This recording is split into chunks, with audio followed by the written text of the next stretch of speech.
Hello అండి అందరికీ. నేనైతే ఇప్పుడు రైస్ కుక్కర్లో టమాటా రైస్ చేస్తున్నానండి. రైస్ కుక్కర్లో టమాటా రైస్ ఏంటో అనుకుంటున్నారా అండి? రైస్ కుక్కర్లో టమాటా రైస్ నా స్టైల్లో చేస్తున్నాను చూడండి. ముందుగా నేను ఎలా చేస్తున్నాను, మళ్ళీ ఆయిల్తో చేయట్లేదండి, ఓన్లీ నెయ్యితోనే చేస్తున్నాను. చాలా సింపుల్గా అండి, చాలా ఈజీగా అయిపోయే విధంగా చాలా సింపుల్గా చేస్తున్నాను. ఇదిగోండి, ఈ గిన్నెతో 2 టేబుల్ స్పూన్ నెయ్యి వేసుకున్నానండి. నెయ్యి వేడెక్కిన తర్వాత నేను ముందుగానే ఆనియన్స్ని, పచ్చిమిర్చిని, టమోటాలని కట్ చేసుకొని ముందుగానే ఉంచుకున్నానండి. ఇప్పుడు ఆనియన్స్ వేసేస్తున్నాను. ఆనియన్స్ వేసిన తర్వాత అవి లైట్గా కొంచెం వేగనిచ్చానండి. వేగించిన తర్వాత పచ్చిమిర్చిని కూడా వేసేస్తున్నాను.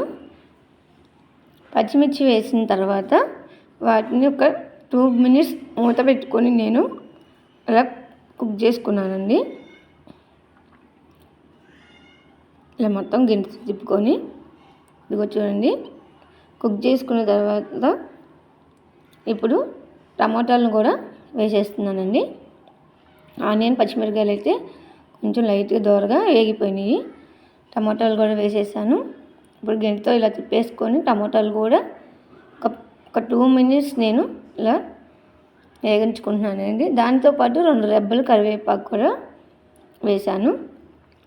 కరివేపాకు వేసిన తర్వాత నేను 2 టేబుల్ స్పూన్ అల్లం వెల్లుల్లి పేస్ట్ వేస్తున్నానండి. ఎక్కువ వేయట్లేదు, మసాలా ఎక్కువైపోయిద్దని. నేను కొంచెం అల్లం వెల్లుల్లి పేస్ట్ కూడా వేసేసాను. అల్లం వెల్లుల్లి పేస్ట్ వేసిన తర్వాత 1 టేబుల్ స్పూన్ పసుపు, 2 టేబుల్స్ పసుపు వేసి ఇలా తిప్పేసుకొని 2 టేబుల్ స్పూన్ సాల్ట్ కూడా వేసాను, రుచి తగినంత. కొంతమంది అయితే వేసుకుంటారండి రైస్లో, కొంతమంది అయితే వేసుకోరు. నేనైతే వేసుకుంటున్నాను. అలాగే 3 టేబుల్ స్పూన్ కారం వేసుకుంటున్నాను. వేసుకొని ఈ రైస్ని మొత్తాన్ని ఇలాగా గంటెతో తిప్పేసుకుంటున్నానండి. ఇదిగో చూడండి,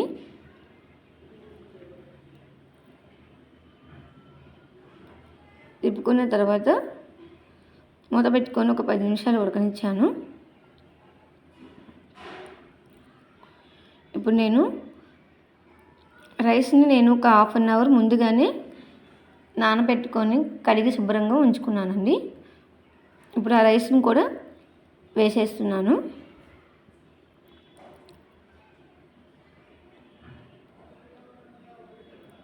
చాలా సింపుల్గా అంటే చాలా సింపుల్గా వచ్చిందండి. చాలా టేస్టీ కూడా వచ్చింది రైస్ అనేది. ఇంట్లో ఏమి కూరగాయలు లేనప్పుడు ఇలా సింపుల్గా చేసేసుకొని రైస్తో కూడా తినొచ్చండి.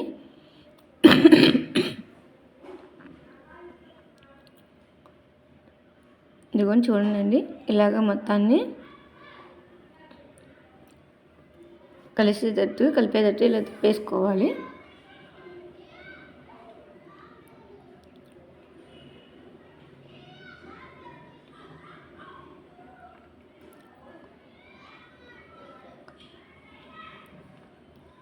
ఇప్పుడు వాటర్ పోసుకోవాలి. నేను ఈ గ్లాస్తో 3 గ్లాసులు రైస్ పోసుకున్నానండి. ఇప్పుడు ఆ గ్లాస్తో నేను 3.5 గ్లాసులు వాటర్ కాకుండా 4 గ్లాసు వాటర్ పోసుకుంటున్నానండి.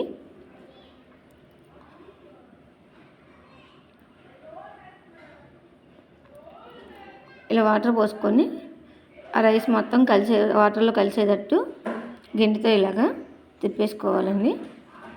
ఇదిగో చూడండి, ఇలా కలిసిపోయింది శుభ్రంగా. ఇప్పుడు మూత పెట్టేసేసి కుక్ చేసేసుకున్నామండి. చూడండి, రైస్ అయితే ఉడికిపోయింది. చాలా అంటే చాలా బాగా వచ్చింది, చాలా సింపుల్గా. ఈ వీడియో మీకు నచ్చినట్లయితే లైక్ చేయండి.